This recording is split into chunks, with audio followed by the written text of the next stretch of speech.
George St Pierre might have been gone from MMA competition for 4 years in the last decade, but he still managed to earn the number 4 slot on MMA Junkie's Off the Decade list.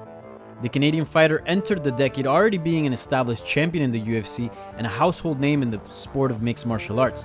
Let's not forget, the last fight before entering the decade was in that huge 2009 pay-per-view of UFC 100, where he defeated one of the most dangerous strikers at the time, Thiago Alves. Although St Pierre already had a pretty impressive body of work entering the decade, it was really what he did in the last 10 years that pushed his status to legendary.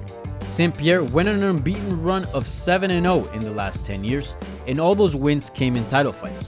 The first 6 were title defenses of his UFC welterweight belt. He defeated Dan Hardy, Josh Koscheck, Jake Shields, Carlos Condit, Nick Diaz, and Johnny Hendricks. It was after the Hendricks bout that St Pierre decided to take a break from the sport of mixed martial arts and relinquished his title. 4 years later, he came back at UFC 217 to challenge UFC middleweight champion Michael Bisping. He won the fight via rear naked choke in the 3rd round and joined a selected list of champions that have held 2 different belts in different weight classes. Although St Pierre was already a pretty big name entering the decade, really, what he did in the last 10 years set him as one of the greatest fighters that have ever competed in the sport of mixed martial arts. St Pierre will forever be remembered as one of the greats, and it was really done through his body of work in this last decade.